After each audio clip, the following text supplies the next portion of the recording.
बच्चों, कक्षा 12 के हिंदी विषय में आज भारतेंद्र हरिश्चंद्र जी द्वारा रचित यमुना छवि नामक अध्याय के पद पढ़ेंगे।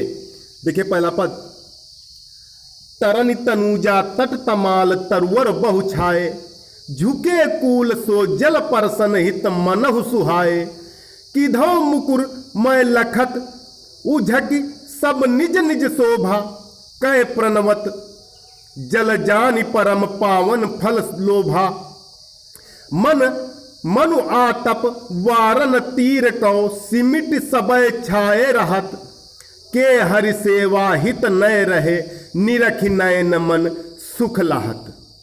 देखिए तरन तनुजा, तरन माने होता सूर्य और तनुजा अर्थात पुत्री, सूर्य की पुत्री। तरन तनुजा तट तमाल तरुवर बहु छाए।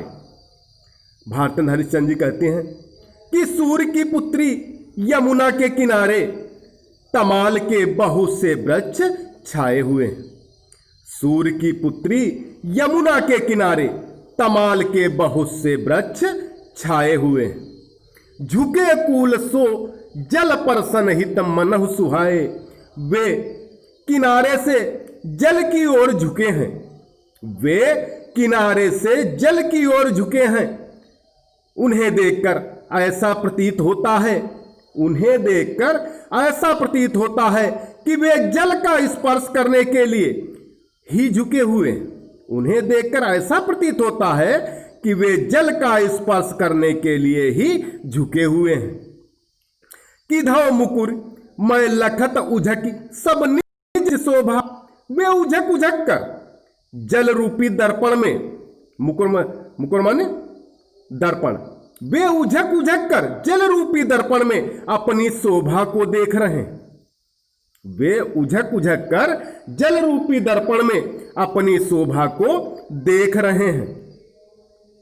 कै प्रणवत जल जानि परम पावन फल लोभा, वे पुण्य फल को प्राप्त करने के लोभ से, वे पुण्य फल को प्राप्त करने से के लोभ से यमुना जल को पवित्र विचित्र मानकर प्रणाम कर रहे हैं। यमुना जल को परम विचित्र मानकर प्रणाम कर रहे हैं। मन आतप वारन तीर कौ सिमिट सबय छाए रहत। उन्हें देखकर ऐसा प्रतीत होता है मानो ये वृक्ष सूर्य की धूप से तटों की रक्षा करने के लिए एकत्र होकर छाए हुए हैं। उन्हें देखकर ऐसा प्रतीत होता है मानो ये वृक्ष सूर्य की धूप से तटों की रक्षा करने के लिए एकत्र होकर छाए हुए हैं। कै हरि सेवा हित नय रहे निरखि नयन मन सुख लाहत, अथवा भगवान की सेवा के लिए झुके खड़े हैं, अथवा भगवान की सेवा के लिए झुके खड़े हैं। उनको देखकर नेत्र तथा मन दोनों ही सुख को प्राप्त करते हैं। उनको देखकर नेत्र तथा मन दोनों ही सुख को प्राप्त करते हैं।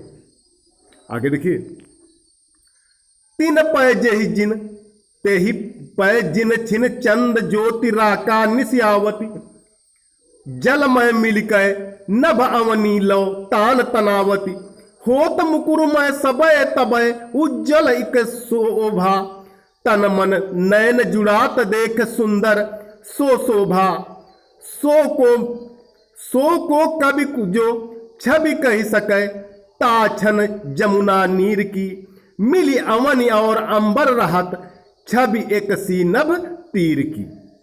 देखिए, तीन पै जेहि छिन चंद ज्योति राका निसि आवत। देखिए भारतेंद्र हरिश्चंद्र जी कहते हैं जब यमुना में पूर्णिमा के चंद्रमा की किरणें पड़ती हैं, जब यमुना में पूर्णिमा के चंद्रमा की किरणें पड़ती हैं, तब ये किरणें जल में मिलके नभ अवनी लो तान तनावत, तब ये किरणें जल में मिलकर पृथ्वी से आकाश तक तंबू सा तान देती हैं। तब ये किरणें जल में मिलकर पृथ्वी से आकाश तक तंबू सा तान देती हैं। होत मुकुर में सबय तबय उज्जवल एक ओभा, उस समय उनका उज्जवल प्रकाश दर्पण सा प्रतीत होता है। उस समय उनका उज्जवल प्रकाश दर्पण सा प्रतीत होता है।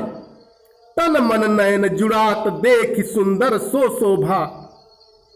यमुना की शोभा को देखकर तन मन और नेत्र परम शीतलता और आनंद का अनुभव करते हैं। यमुना की शोभा को देखकर तन मन और नेत्र परम शीतलता और आनंद का अनुभव करते हैं। सो को कवि जो छवि कही सकता छन जमुना नीर की। उस समय के यमुना के जल की शोभा का वर्णन कोई कवि नहीं कर सकता। उस समय के यमुना के जल की शोभा का वर्णन कोई कवि नहीं कर सकता। मिली अवनि और अंबर रहत छवि एक सी नभ तीर की। ऐसे क्षणों में आकाश और नदी की सुंदरता आकाश से लेकर पृथ्वी तक एक सी रहती है। ऐसे क्षणों में आकाश और नदी तक की सुंदरता आकाश से लेकर पृथ्वी तक एक सी रहती है। तो प्यारे बच्चों, आज के लिए यही 2 पद। सभी बच्चे इन्हें ध्यान से समझें। धन्यवाद।